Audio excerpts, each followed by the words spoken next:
Ngibingelela nonke bazalwane egameni elihle lomfuthu uKristu inkosi yethu, amen. Namhlanje senza usifundo 11. Isihloko sikasifundo 11 sithi ubungoma.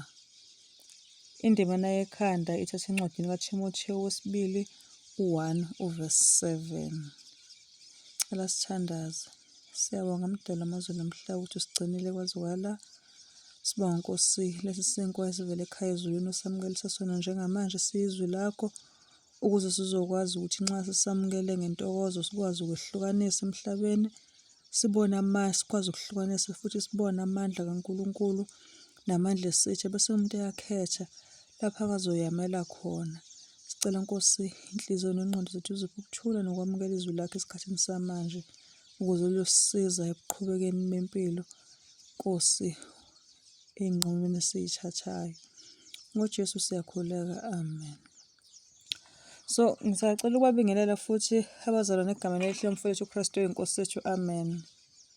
Isihloko sesifundo sethu sithi ubungoma. Usifundo 11 lona esiwenzayo. Indimana yekhanda ithathwe lapha encwadini kaThimothewu wesibili 1 uvesi 7. Ufundeka kanjena uThimothewu wesibili 1 vesi 7. Ngokuba uNkulunkulu akasiphanga umoya wobugwala, kepha owamandla nowothando nowokuzikhuza. Amen. Ngokuba uNkulunkulu akasiphanga umoya wobugwala, kepha owamandla nowothando nowokuzikhuza. Amen. So, inhloso yalesi sifundo ukukhombisa ukuthi njengoba uNkulunkulu ezifundweni ezedlulileyo asitshelile ukuthi abafileyo abazi lutho. Ngesikhathi sifunda kwisimo sabafileyo wathi abaphilayo bayazi kodwa abafileyo abazi lutho.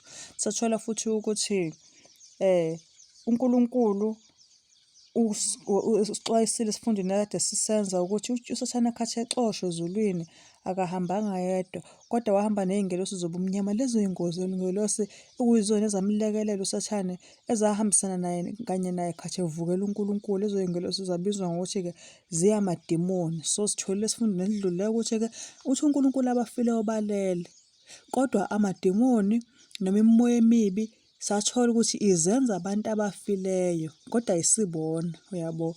So uma sifunde lesi sifundo-ke esikhuluma ngobungoma, indimana yekhanda la uNkulunkulu esho khona ukuthi ngoba uNkulunkulu akasiphanga umoya wobugwala, wasinika owamandla nowothando nokuzikhuza. Inhloso lesi sifundo samanje-ke ukukhombisa ukuthi ubungoma bungobukaSathane nokuthi uNkulunkulu uyabuchitha impela ubungoma. So umbuzo mhlawumbe umuntu angazibuza wona sithena uNkulunkulu akasiphanga umoya wobugwala. So umuntu uzozibuza ukuthi-ke ukwesaba kuyamkhulula yini umuntu na? Ngabe ukwesaba kuyamkhulula yini umuntu na? So lo mbuzo solokhu siyibuza imibuzo emfishane iphendulwa iBhayibheli bese sigcina lo mbuzo omkhulu usuphendulekile. So asingicela siqhubeke-ke singakawuphenduli lo mbuzo. Ake sibuze lona ukuthi u-Israyeli washona kubuphi ubugqila ngokufulathela uNkulunkulu. Uyakhumbula ukuthi isono kwathiwa kuwukuphula umthetho, khathi lokhu wona uzahlukanisa noNkulunkulu. So u-Israyeli khathi ufulathela uNkulunkulu khona ubugqila owashona kubona. Cela sifunde amaHubo 106 uvesi 35 no-37. AmaHubo 106 uvesi 35 no-37. Lapha sifuna ukuthola khona ukuthi u-Israyeli washona kubuphi ubugqila ngokufulathela uNkulunkulu na. AmaHubo 106 uvesi 35 kuya ku-37. AmaHubo 106 uvesi 35 kuya ku-37 afundeka kanjena-ke. Athi, kepha bahlangana nabezizwe bafunda imisebenzi yabo, bakhonza izithombe zabo zaba lugibe kubo. Amadodana namadodakazi abo bawahlabela amadimoni. Amen. Okay, amaHubo 106 uvesi 35-37 siyathola ukuthi u-Israyeli wayihlanganisa nabantu bezizwe bafunda imikhuba yabo, bakhonza naney'thombe noma iy'thixo zabo, baze bafika lapho abanikela khona ngamadodana namadodakazi abo bewahlabela amadimoni. Amadimoni sithena yini? Asishongo ukuthi amadimoni abantu asebafa, sithena amadimoni lezi y'ngelosi ezaxoshwa ezulwini ezayihamba noLucifer. zalahlelwa lapha emhlabeni. So ngoba abantu abafileyo belele, kutsho uma kuthiwa kukhula umuntu ofile bese uNkulunkulu yakuveza ukuthi no, akusiyena umuntu okufile okhulumile, kodwa lezi iy'ngelosi zobumnyama noma ilamadimoni azenza umuntu ofileyo. So abantwana baka-Israyeli siyathola ukuthi into abayenzayo khathi sebezehlukanisa noNkulunkulu, bahlangana nabezizwe, bafunde imisebenzi yabantu bezizwe, bakhonze iy'thixo zabantu bezizwe.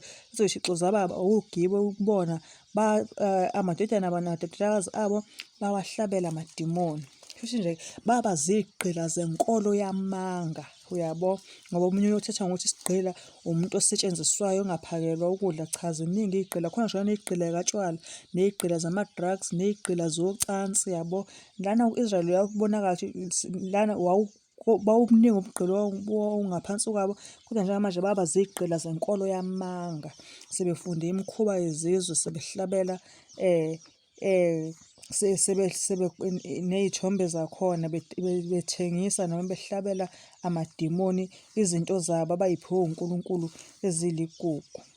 So umbuzo mhlampe uma kuthiwa-ke, umbuzo wesibili mhlampe singazibuza wona ukuthi-ke, inikelwa kubani yonke imihlatshelo engayalezwanga uNkulunkulu na?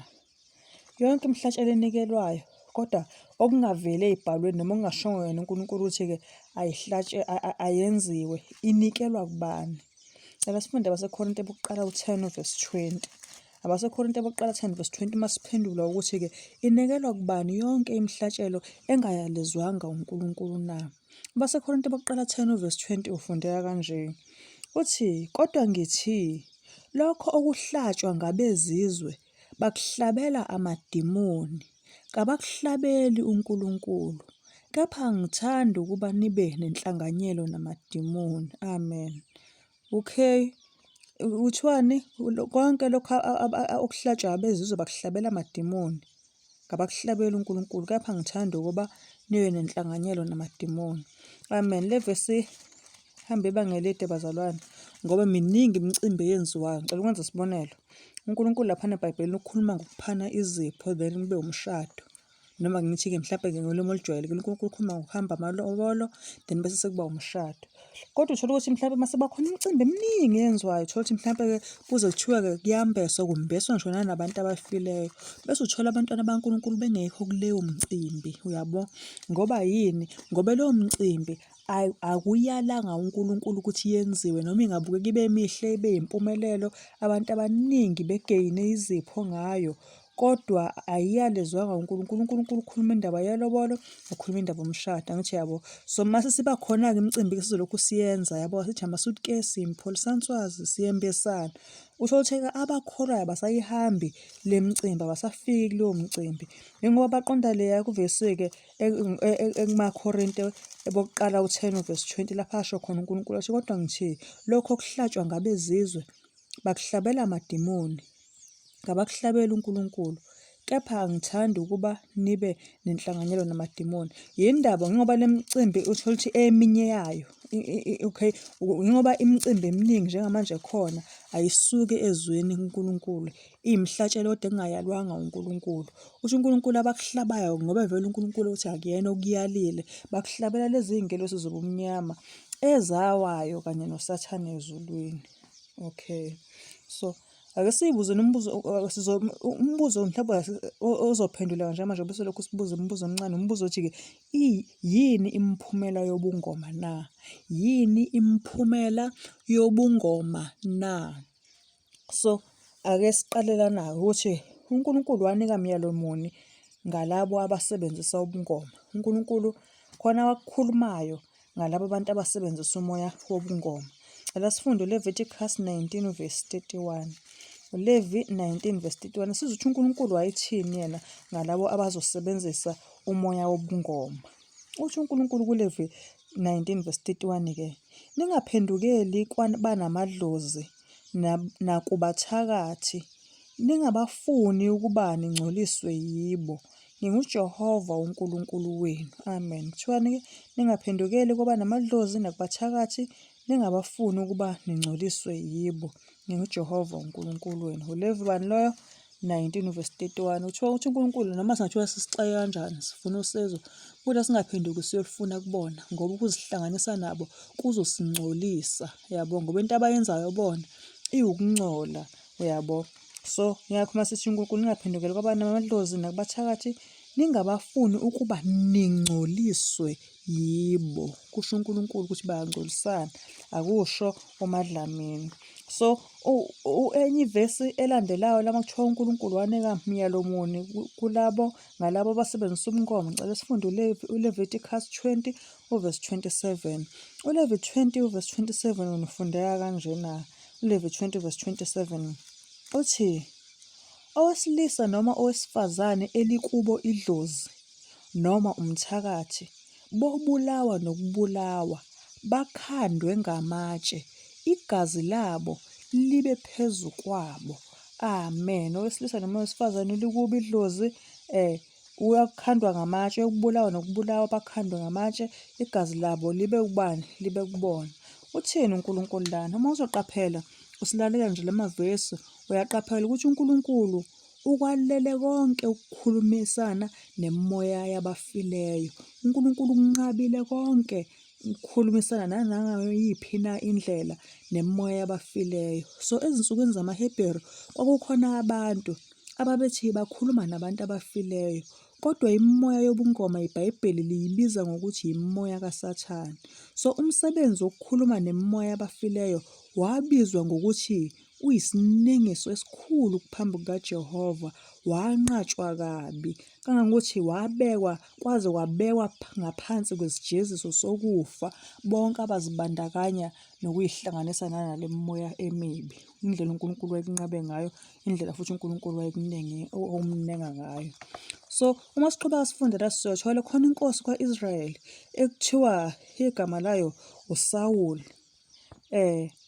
eyawuphula ake sizuthi yena yathatha gxathulini nalowo moya mayelana nokuhambela abantu abanobungoma kwaba yini futhi umphumela wakho. Usho uSawuli, inkosi uSawuli, inkosi yaka-Israyeli wayephula yini nalo myalo. Ngabe yena waphendukela nabantu abanedlozi. Cela sifunde uSamuel wokuqala 28 verse 3. Samuel wokuqala 28 verse 3 mase siyagijima kakhulu sijombe sifunde u7 kuya kuverse 20 verse 7 kuya kuverse 20. Cela siqale First Samuel 28 verse 3. Ngizocela ukufunda.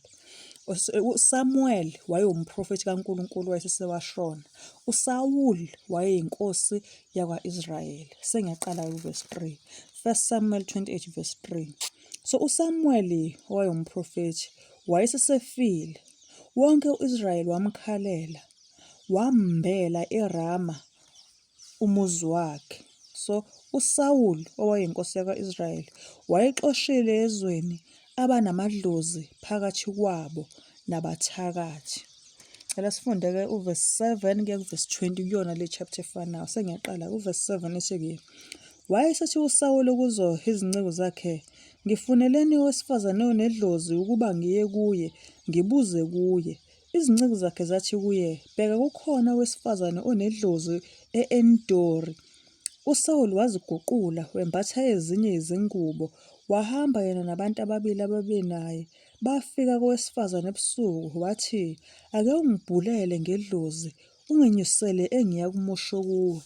Owesifazane wathi kuye, bheka uyazi ukuthi uSawuli wenzeni ukuba unqumile ezweni abanamadlozi phakathi kwabo nabathakathi. Ngalokho ungibekelani ugibe ukuba ungibulale na? So uSawuli wafunga uJehova kuye owesifazane wathi kuphila kaJehova awuyukwehlelwa cala ngalokho. Wayesethi owesifazane, ngiyakwenyusela bani na? Wathi uSawuli, ngenyusele uSamuweli. Lapho owesifazane embona uSamuweli wamemeza ngezwi elikhulu. Owesifazane wakhuluma noSawuli wathi, ungikhohliseleni na ngokuba unguSawuli? Inkosi yasisithi kuye, inkosi uSawuli-ke, ungesabi, ubonani na? Owesifazane wathi kuSawuli, ngibona uNkulunkulu ophuma emhlabathini. Wathi kuye uSawuli, unesimo sini na? Sathi isanosi, kukhuphuka ixhegu limboziwe ngengubo. uSawuli wabona ukuthi nguSamuel umprofethi loyo. Wakhothamela phansi ngobuso uSawuli wakhuleka. So uSamuel-ke wathi kuSawuli-ke, unginyakeziselani ukuba ungenyuse na? USawuli waphendula wathi, ngihluphekile kakhulu ngokuba amaFilisti ayalwa nami. uNkulunkulu ungishiyile, akasangiphenduli nangabaprofethi nangamaphupho. Ngalokho ngikubizele ukuba ungazise ukuthi ngiyakwenzenjani. So uSamuel wathi, pho ubuzelani kimi lokhu uJehova esesukile kuwe, waba yisitha sakho na? UJehova wenzile ngokwakhe njengalokho akhuluma ngami. UJehova ukwaphucile umbuso esandleni sakho, wawunika umakhelwane wakho uDavide, ngokuba awulalelanga izwi likaJehova. Awenzanga ulaka lwakhe olushisayo phezu kwa-Amaleki. Ngalokho uJehova wenzile lokhu kuwe namuhla. Uvesi 19 athi-ke, futhi uJehova uyakunikela u-Israyeli kanye nawe esandleni samaFilisti. Kusasa wena namadodana akho niyakuba nami. UJehova uyakunikela nempi yabakwa-Israyeli esandleni samaFilisti. USawuli wayesawela phansi ngekhanda, wesaba kakhulu ngenxa yamazwi kaSamuel. Akwabakho mandla kuye, ngokuba akadlanga lutho ngosuku lonke. Amen. Sithola inkosi yakwa-Israyeli laphana ihamba iyobuza konamadlozi. Onamadlozi uyambhulela, uvusa ichegu owayelazi lelo mprofethi. Liyamtshela ukuthi nakusasa futhi uzobe ufile, wena uzofa impela. Okay, qaphela-ke la ukuthi-ke uSawuli kahle uSawuli akazange akhulume noSamuel, kodwa wakhuluma nomoya omubi owawuthathe isimo sikaSamuel umprofethi. So umprofethi uSamuel wayefile, njengoba sifundile kuMshumayeli 9:5 ukuthi abafileyo abazi lutho. Ngakho-ke uSamuel wayengeke akwazi ukukhuluma. Isanusi sathi sizomvusela uSamuel, siyakhumbula? So kwakuyisiphosiso lesi, ngoba isanusi sasingenawo amandla phezu kwethuna. Lawo mandla akuKristu kuphela. Noma kungase kwenzeke ukuba uSamuel wavuswa, akukho mbhalo osho njalo. Kodwa uNkulunkulu wayengamvumela yena ukuba abuyele emhlabathini ngokuthanda komoya omubi na? So uNkulunkulu wayenqabile ukukhuluma noSawuli. Wayengase asivumele kanjani isithunywa sikaSathane ukuba senze into enjalo na? Ngalobo busuku emuhumeni, umoya omubi wazishaya uSamuel. uSawuli wadumala kakhulu ngenxa yenkulumo ayithola lapho. Ekugcineni uSawuli wazibulala yena. Ibuhlungu le ndaba. uJesu Kristu uma ukhuluma nawe umphefumulo wakho uchozekile uphatheke kabuhlungu, kodwa ukhuluma nawe ngenhloso yokuthi uphile ube umuntu ongcono. Kule sithola isanusi noma-ke umuntu onedlozi la wakhuluma nenkosi, inkosi yavele yaphelelwa yithemba.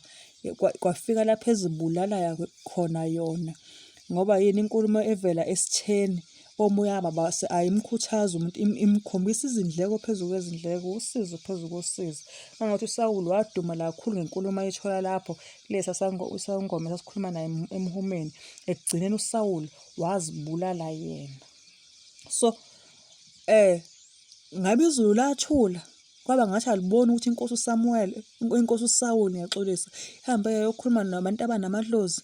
Izulu alikubonanga lokho. Lithini izulu? Uthini umbhalo ngokungalaleli kukaSawuli umthetho kaNkulunkulu? Khathesi uNkulunkulu ungayi ebantwini abanamadlozi ukuze uzwe ngabo. So ngicela sifunde iChronicles zokuqala 10:13. iChronicles zokuqala 10:13. iChronicles zokuqala 10:13. Zifundeka kanjena. Wafa kanjalo-ke uSawuli ngesiphambeko sakhe aphambuka ngaso kuJehova, ngenxa yezwi likaJehova akangaligcinanga, nangokuba kade eyile ukubhula konedlozi ukuba abuze kuye. Amen. Shinzulu wafa kanjalo-ke. Kuyabala zonke izinto awayezenzile. Mase kuyashona ukuthi ngokuba kade eyile ukubhula konedlozi ukuba abuze kuye. So uNkulunkulu akayizibanga leyo ndaba, yamakwa, izulu lazi, lakhumbula inkosi uSawuli hambe yayobuza ebantwini abanamadlozi. Okay, inkosi yokuqala nesizwa ukuthi yahamba yayobuza owesifazane onedlozi. Khona enye inkosi eyenza okufanayo laphana esizofunda ngayo uMakhosi wesibili chapter 1, 2 Kings chapter 1. Cela sifunde ngayo amakhosi wesibili chapter 1. Sizofunda nje amavesi awo-3 laphana chapter 1, amakhosi wesibili chapter 1 verse 2. Yebo, amakhosi wesibili chapter 1 uverse 2. Yebo, ngizofunda uverse 2 noverse 16. Sengiyaqala ngiyafunda. Uverse 2 uthi, lana kukhulunywa ngokugula nokufa kuka-Ahaziya inkosi yakwa-Israyeli. So uverse 2-ke uthi-ke, amakhosi wesibili chapter 1 verse 2. U-Ahaziya wawa eheleni lekamelo lakhe eliphezulu laseSamariya, wagula, wathuma izithunywa, wathi kuzo, hambani nibuze kuBhelizebuli, kuBhali-Zebubhi, unkulunkulu wase-Ekroni, uma ngiyakusinda kulokhu kugula kwami. So ngisacela ukuphangisa ngifunda uverse 16. Yebo, ngifunda uverse 16. Uverse 16 uthi-ke, ngicela uqala 15. Kuthi ingelosi kaJehova yathi ku-Eliya, yehla naye ungamesabi. Wehla naye waya enkosini. Lo Eliya yakule nkosi u-Ahaziya ethumele abantu ukuthi beyoyibuzela emntwini obhulayo wase-Ekroni. U-16-ke masesithi-ke, wayesethi kuyo, usho kanje uJehova uthi, lokhu uthume izithunywa ukubuza kuBhali-Zebubhi, unkulunkulu wase-Ekroni, kungokuba kungekho nkulunkulu ka-Israyeli ukuba kubuzwe ngezwi lakhe na? Ngalokho awuyikwehlika embhedeni okhuphukele kuwo, kepha uyakufa nokufa. Nangomunye, amen. Uyobuza uyinkosi, uyobuza ebantwini abagulayo, uyasithola isijezu sakho uthi, yabo ngoba ugula nje ngeke usasinda. Abamnikezanga ngisho nane-chance ukuthi yena uyozolokhu exoxisana nesangoma.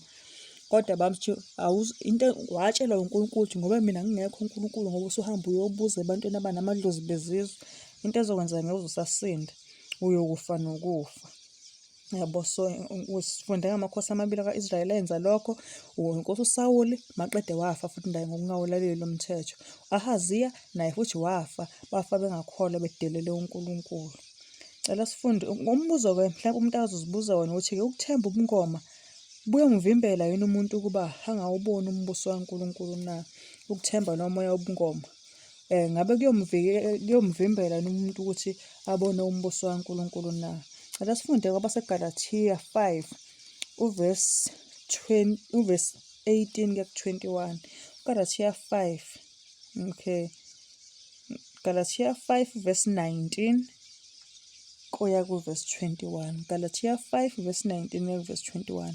Ngisacela ukufunda. Uthi uverse 19-ke, kepha imisebenzi yenyama isobala, engukuthi ubufebe, nokungcola namanyala, nokukhonza izithombe, nokuthakatha, nobutha, nokulwa, nomona, nokuthukuthela, nobanga, nokwalana, nokwahlukana, nomhawu, nokudakwa, nokuxokozela, nokunjalo engandulela kunitshela ngakho, njengokuba ngase nganitshela ukuthi abenza okunje abayukulidla ifa lombuso kaNkulunkulu.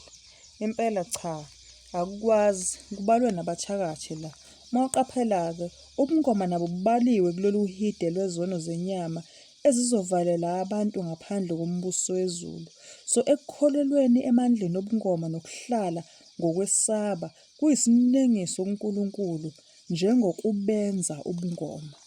Omunye umuntu akanawo ubuhlalu, akanayo iphandla, uzothi yena akabhuli, kodwa ngenxa yokuthi uyakholelwa kubona, kuyisinengiso phambi kwaNkulunkulu ngenxa yokuthi uyakholelwa namandla abo, engalayela nanabantu ukuthi abaye khona njengalona obenzayo. Uyabona?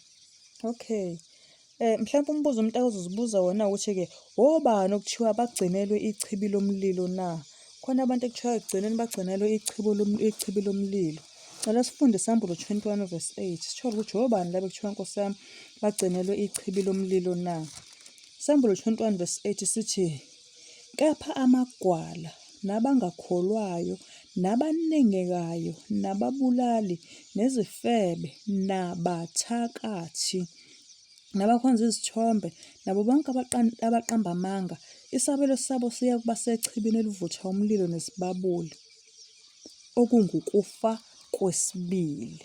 So ngaphandle kwabathakathi ababekelwe ukuba baphonswe echibini lomlilo, kukhona futhi nababusabayo ubuthakathi. Uyasaba ukuthi uzothakatha, uyasaba ukukhulunywa, usaba ukwenzani, usaba ini ukuthakatha. Ukuthakatha kuhamba ibanga elide. Umuntu uyathakatha ngomuthi, wenza iy'phoso, uyalumba, uyabhula, wenza konke lokho. Bangaphandle kombuso wezulu abantu abathakathayo. Omunye uzokuthakatha ngeselibi nje, vele kubuke phansi uyibone ukuthi uzero noma ekubuke ugule. Yabo, bayathakatha abantu ngemithi, bathakatha ngeso elibi, bathakatha ngamazwi amabi, bayasongela ngokuningi, kodwa bayathakatha. Yabo, so kuphi isabelo sabo bonke labantu abagila lomkhuba sisechibini elivutha umlilo nesibabuli. Okay, so imiphumela yobungoma iyini na? Iwukufa, ukufa ukubhubha. Ungabi nasabele ovukweni lokuqala, uvuke ovukweni lwesibili, ukhona uyobe usuthola isijeziso sakho sokuthi uma ungaphendukanga usuvuka ovukweni lwesibili, ukuze uNkulunkulu esekuqeda. Sengathi uNkulunkulu engasisiza siphenduke kusenesikhathi.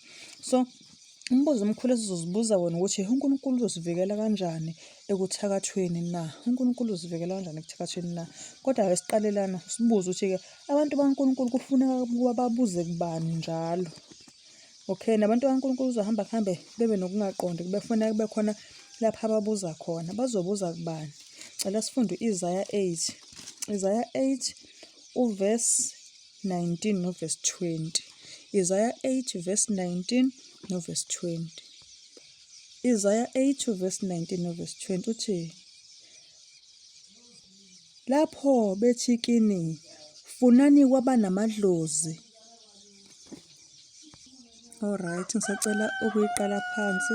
Isaiah 8 uverse 19 noverse 20 uthi, lapho bethi kini, funani kwabanamadlozi nakubathakathi ababetha imlozi, banyenyeze. Pho abantu abayokufuna uNkulunkulu wabo yini? Kuyiwe kwabafileyo ngabaphilayo na?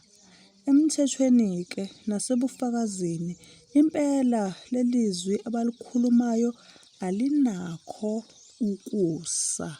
Amen. Umbuzo olandelayo ukuthi-ke siyadinga yini ukuba sihlale sesaba ukuthakathwa na? Ngabe siyakudinga yini ukuba sihlale sesaba ukuthakathwa na? So ngisacela sifunde uNumeri 23 uverse 23. uNumeri 23 verse 23 uthi wona, ayikho imilingo engamelana noJakobe, akukho ukubhula okungamelana no-Israyeli. Manje sekuyakushiwo ngoJakobe nango-Israyeli ukuthi uNkulunkulu wenzeni. Amen. Alright, bazalwane. Khona umbuzo uthi-ke sinikwe sithembiso sini sokuvikeleka kukaNkulunkulu na? Nasi kuNkulunkulu isithembiso sokuvikeleka akasinikeze abantwana bakhe. Sitholakala encwadini yamaHubo 91 uverse 1 kuya kuverse 16. Ngizocela ukuwufunda. Uthi-ke, yena owakhile ekusitheleni kophezukonke nohlezi emthunzini kaSomandla, uthi kuJehova, uyisiphephelo sami nenqaba yami noNkulunkulu wami engimethembayo, ngokuba yena uyakukhipha ogibeni lomcuphi nasobhadaneni olubhubhisayo. Ngezimpaphe zakhe uyakusibekela, uphephele phansi kwamaphiko akhe. Ukuthembeka kwakhe kuyisihlangu nehawu. Ayokwesaba ivuso lasebusuku, nokucibisholo ondizayo emini, nobhadane oluhamba ebumnyameni, nesifo esibhubhisayo emini enkulu. Bayakuwa abayizinkulungwane ngaseceleni kwakho, nabayizinkulungwane eziyishumi ngakwesokunene sakho, kepha akuyukufinyelela kuwe. Uyakubuka nje ngamehlo akho, ubone ukuphindiselwa kwababi, ngokuba uthe uJehova, uyisiphephelo sami, ophezulu konke umenzile abe yinqaba yakho. So uma ufunda uverse 10 uthi-ke, awuyukwehlelwa ngokubi, nesifo asiyukusondela etendeni lakho, ngokuba uyakuyaleza izingelosi zakhe ngawe zikulondoloze ezindleleni zakho zonke. Ziyawukuthwala ngezandla, ungaqhuzuki ngonyawo lwakho etsheni. Uyakunyathela ingonyama nebululu, unyathele phansi ibhongo lengonyama nodrago, ngenxa yokuba enamathele kimi. Ngakho ngiyawumkhulula, ngiyawumphakamisa ngokuba elazi igama lami. Uyangibiza ngimphendule, ngiyakuba naye osizini, ngimkhulule ngimdumise. Ngiyakumsuthisa ngobude bezinsuku, ngimbonise insindiso yami. Amen. Isethembiso lesoNkulunkulu sokuvikela akasinikeze bonke abantwana bakhe. Ngalesi sithembiso uNkulunkulu uyasiqinisekisa ukuthi asinaso isizathu sokwesaba. Kufuneka ukuba sisifunde lesi sihlabelelo, size futhi sisazi ngekhanda, ukuze sizoba yinduduzo kuthina ngazo zonke iy'khathi. Mhlawumpe umbuzo wokugcina engizowubuza ukuthi-ke, ukwesaba umuntu kunaso yini isabelo empilweni yomKrestu? Ukwesaba omunye umuntu ngabe kunaso yini isabelo empilweni yomuntu oyibiza ngokuthi uwumKrestu? Ela sifunde uThimothewu wesibili 1:7. uThimothewu wesibili 1:7. Siyawuphinda sithi, ngokuba uNkulunkulu akasiphanga umoya wobugwala, kepha owamandla nowothando nowokuzikhuza. Amen. UmKrestu empilweni yakhe bekungafanele abe umuntu okuthiwa ukancancane useyesaba. Uma sifunda futhi 1 John 4:18, uJohane wokuqala 4:18, uthi uNkulunkulu laphana, akukho ukwesaba othandweni, kepha uthando olupheleleyo luyaxosha ukwesaba, ngokuba ukwesaba kunesijeziso, nowesabayo akaphelele othandweni. Amen. Kade senze isifundo ebesikhuluma ngobungoma, sisho ukuthi uNkulunkulu ubungoma ubenqabile, sanikezwa izibonelo zabantu abangamakhosi asekukholweni kwa-Israyeli ahamba ubungoma. Sathola ukuthi uNkulunkulu ekugcineni imiphumela wabo waba ukufa. Nathi usasinqabela namanje futhi uNkulunkulu asingesabi ngokuba yena uzokuba isihlangu sethu. So isifundo sethu suke namhlanje siphela lapha. uNkulunkulu abusise ukufunda kwezwi lakhe. Amen. Siyabonga mdalo wamazulu nomhlaba ukuthi usigcinile kwazukala. Sibonga izwi lakho olukhulumile ey'mpilweni zethu. Sicela Nkosi usiphe ukuhlakanipha ukuthi emva kolufunda sibukisise, sinqumisise, sinqume kabusha. Kwazise Nkosi usukhona ulwazi usaziselona ebesingalazi. Kwazise futhi labo ababevele bazi usubanikile Nkosi imvuselelo ukuthi bekhumbule ngoba usathane uyalothisa konke ukuba kukhohlakale khona kuzobusa yena ey'ngqondweni. Sicela usiphe ukudlinza ngalamazwi enqumeni kwethu singaphambani nakancane nawo. NgoJesu siyathandaza. Amen.